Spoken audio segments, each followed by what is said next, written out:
Hello, everyone, and welcome to the 2020 Preschool Mindfulness Summit. I'm really excited today to introduce you to Allison Morgan. Allison is from Sensational Kids, and we'll have all of her contact details in the speaker bio below.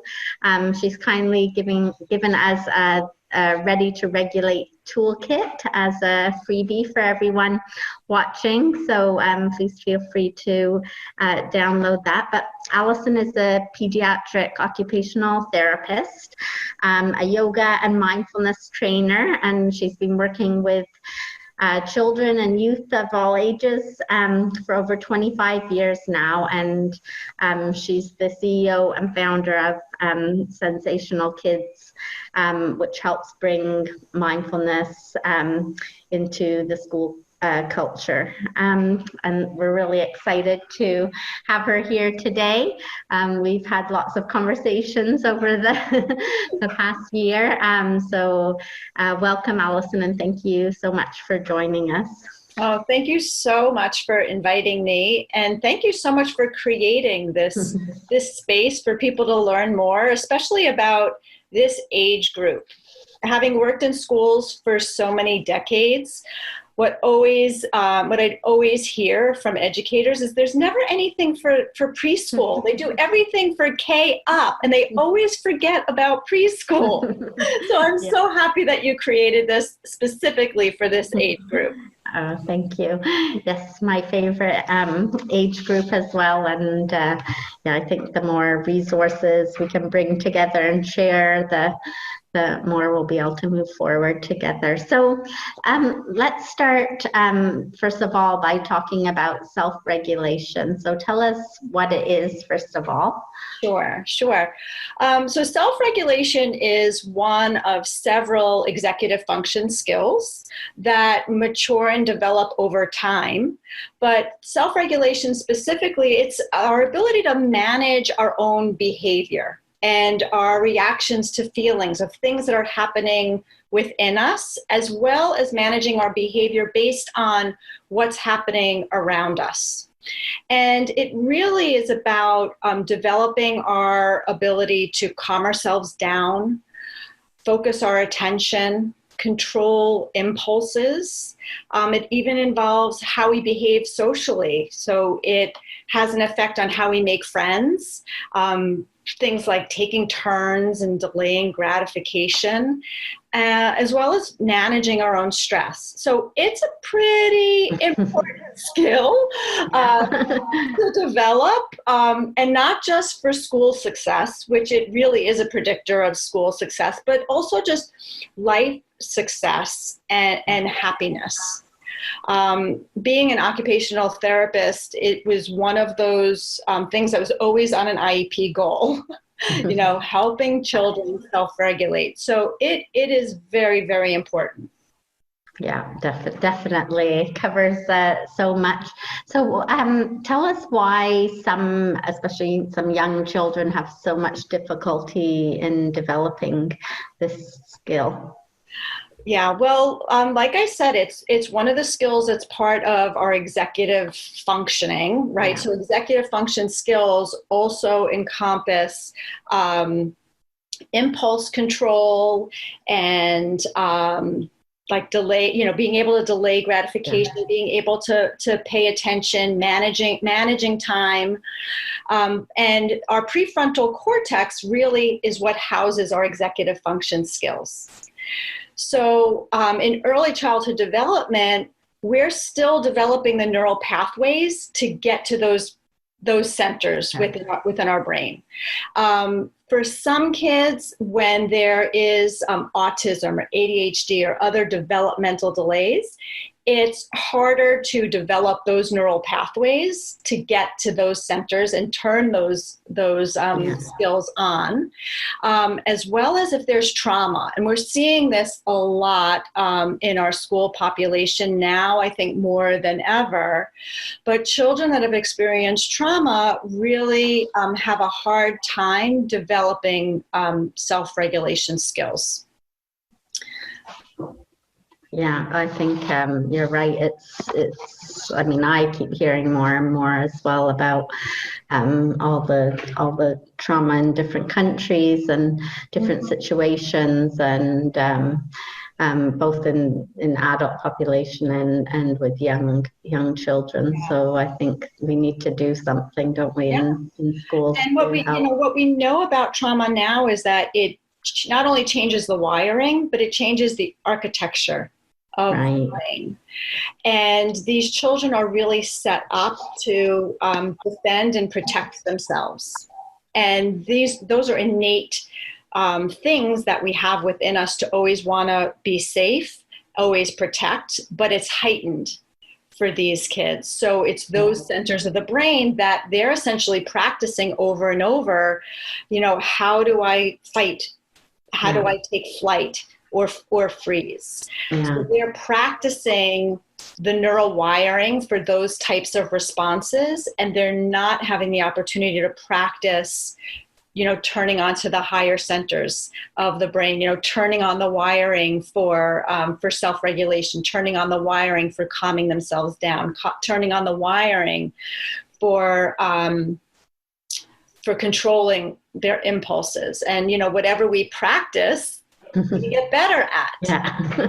So this population of working with children who have experienced trauma, as well as, I don't like to put kids like all in one category, but it's very similar to what I've experienced as an occupational therapist working with children with autism specifically. They stay in this heightened state of protect. And it really does affect their ability to develop those self-regulatory skills that we really need to learn how to calm ourselves down, even to get to those centers within the brain. So it's kind of like a double-edged sword. So Allison, tell us about how mindfulness can help kids with trauma, and also, just preschoolers who aren't experiencing trauma but maybe need to develop some more self-regulation. Yeah, I'm happy to share that. And I'll actually give you a little bit of insight of how I even came to, working in the realm of mindfulness with this population. So as an occupational therapist, we have all of these tools that we've been trained how to help kids that have sensory processing issues and attentional issues and self-regulatory issues. And it wasn't until I found really yoga and mindfulness in my own life, and I started to immediately see a change in my own ability to feel grounded, to feel safe in my own body, to be able to calm myself, not just in practice, but have it carry over into the rest of my life. And I just made that connection, like, why aren't we teaching this to our kids, especially when self-regulation and safety are so crucial for everything else that we do, not only functionally, but how we interact in our lives with other people. Yeah. So it was really 15 years ago when I found this in my own life, and I just started to play around with, like, I don't know, can we teach this to kids? Yeah. Can they sit? Can they learn to breathe? Can they focus their attention in these short little activities that I essentially just started adapting and making relatable to children? And the quick answer was like, wow, yes, we can. In fact, it's easier to teach a preschooler some mindfulness activities than it is to teach some of the educators that I work. And I kind of think that they, even though these are very challenging skills for them to utilize spontaneously in their life, they crave them when you give them the opportunity to learn what it feels like to create an internal sense of safety and peace and calm. And I think that one of the biggest benefits that mindfulness brings, not only to this population, but it's about just creating awareness. It's not about that's good behavior, that's bad behavior. It's, wow, look at this when you're angry. Like, look what happens with your body. What does that feel like? You know, it's not good or bad. It just is.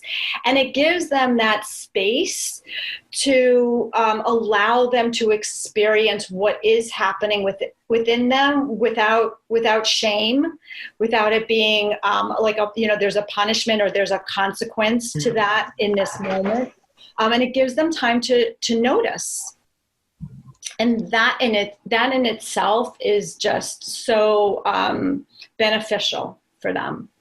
Yeah, wonderful. And I love what you said, that sometimes it's easier to teach the children than the adults. Sometimes, it's always. Yeah. So tell us about some tools that would be appropriate for this age group, because we have teachers watching. They all want tools and ideas. Absolutely. Yeah. So the first types of tools that I like to teach the children are things that are actually work the vagus nerve. So I'm going to just talk a little bit about the vagus nerve, because sometimes as adults, we immediately go to what happened, what are you doing, this isn't appropriate, stop, calm down, and all of that talk, that has to get processed by the prefrontal cortex, and the kids just aren't there. They're all, in back brain. Their autonomic nervous system is just wired there for stress response. And through some very specific tools, what we're able to do is activate the vagus nerve. It's our 10th cranial nerve. And what that does is it turns on our parasympathetic nervous system, which really is our rest and digest branch of our autonomic nervous system. So rather than I always talk about it as like talking somebody off the ledge, or just turning on all this, verbal type of, I don't even want to say discipline, but questioning of what happened, to a physiological response that could be felt. And what we really want our children to do is feel it first, so that then they can get to that thinking part of the brain. So some things that are really work well for turning on that vagus nerve are just like deep belly breathing activities. And it's so interesting, because if you look at a newborn baby, like we are wired to belly breathe. You look at a newborn baby, you put them on the changing table, you lay them on their back, and you just see all their breath is all in their belly. And that type of breathing actually strengthens the vagal tone. Okay. So it improves that child's ability really to develop self-regulation, because we're turning on that parasympathetic nervous system, that calming response. And when I'm working in preschools and really, up through 12th grade, when I ask kids like, let's take a deep breath in, this is what I typically see. The shoulders go up, the chest goes up, and the belly just goes right in. So I really think of this basket of tools of helping kids learn belly breathing. It's like a relearning of the process. One of the easiest ways to start belly breathing is really to have the kids lay down, because for many of them, they start using their respiratory musculature as structural musculature. Right. So they hold in their belly really, really tight, and it's all up here. So by allowing them to lay down on their back, all of that structural musculature is able to relax. And in a relaxed state, it's much easier to get air to the belly. And I tell this to adults as well, try to reteach yourself belly breathing. Not necessarily when you're seated in your chair at your desk in your classroom, but do it at night. Lay down on your back and put your hands on your belly. Now, hands on your belly is helpful for a few reasons. One is because you just get that sense of touch. So it's like caring for yourself. The other thing is that it provides some tactile input and some weight So it's proprioceptive input. So your sensory systems are getting some more information. They're giving you added input or feedback as to what's happening within your body.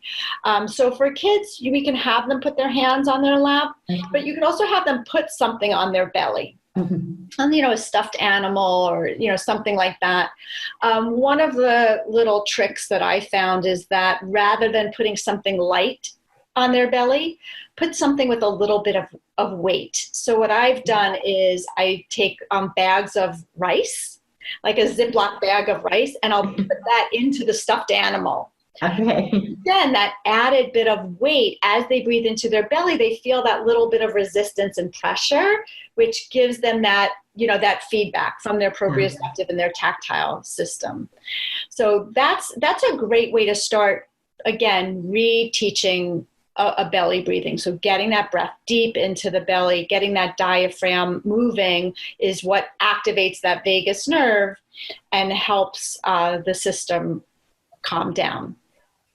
Right. Another thing that we teach is I have a little handy feather because another tool is extending the exhale.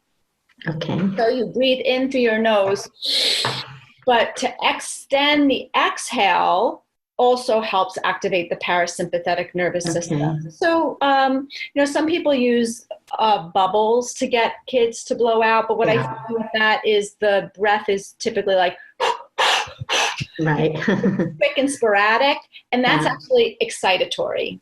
That actually activates the sympathetic nervous system. So a feather is nice because it's visual, so they get that feedback.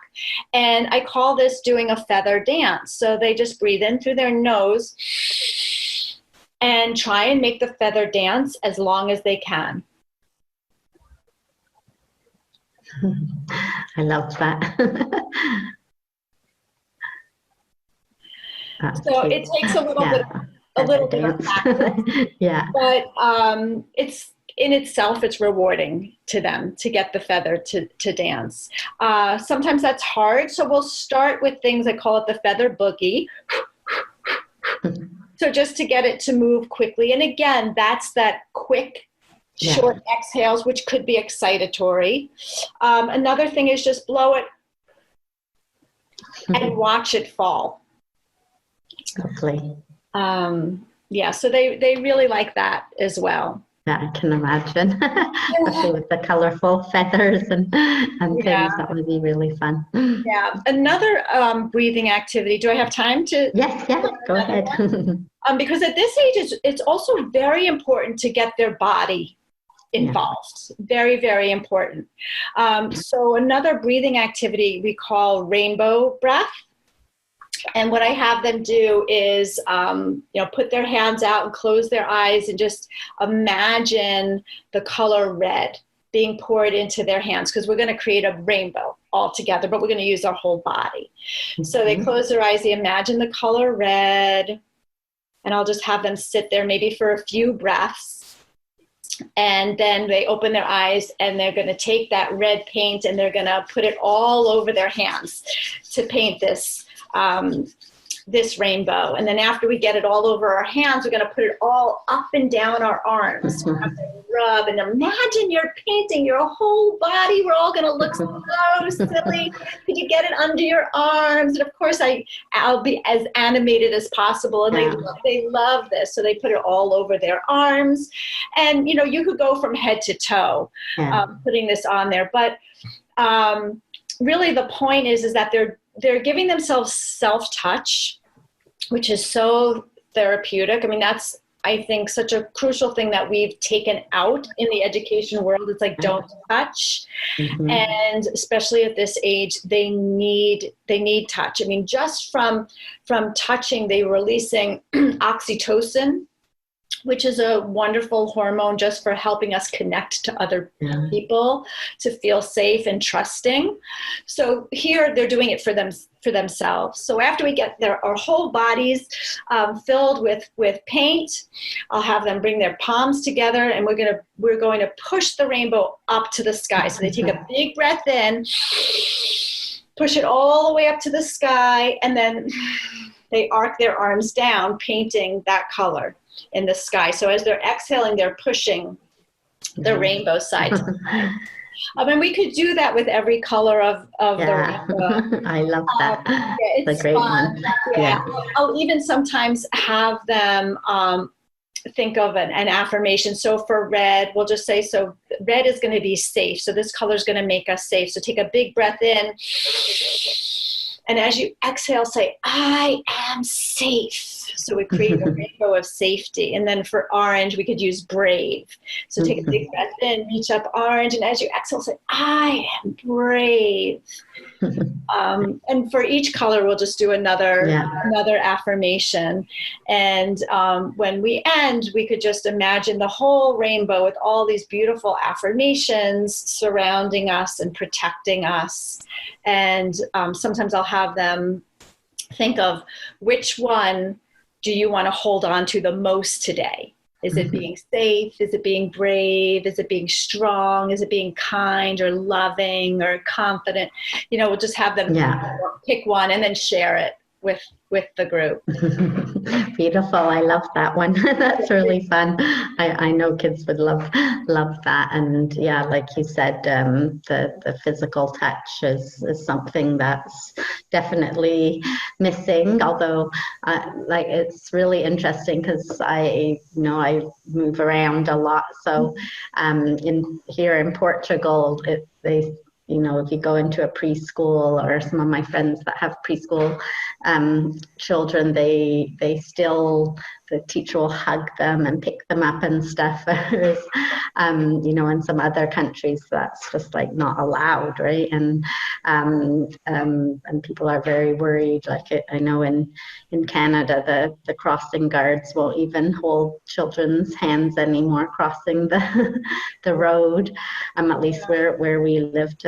We lived there a few years ago. So I think that's we're really doing our children such a great disservice. Yeah. Because all these skills that we've been talking about is, the executive function skills and specifically self-regulation. I mean, all these things are learned through connection. Yeah. We're not born with these skills. And if we just take self-regulation, the way that children develop that is really through co-regulation. That's how infants learn how to begin to calm themselves. It's through another. We're wired to connect. And these executive function skills, they really don't finish developing until we're in our 20s. So when we're talking, 0 to 5, let's say, this is like prime time for building this neural network, right? And the architecture for supporting executive function skills. So connection is critical. And by pulling away our ability to touch, which is just such a human need, it's like a need, we're taking away like our innate way of learning. I think it's really so important, and probably I think more research will be coming out around that as things kind of change in the world in that area. Thank you so much, Allison, for sharing all that great information, research, and of course the really fun practical ideas teachers can take into the classroom. Please check out Allison's site, Sensational Kids. She also posts lots of great stuff on social media, and as I mentioned before, we have the Ready to Regulate toolkit in her speaker bio that you can download and learn more. So thank you again, Allison, for coming on. Thank you. So happy to be here.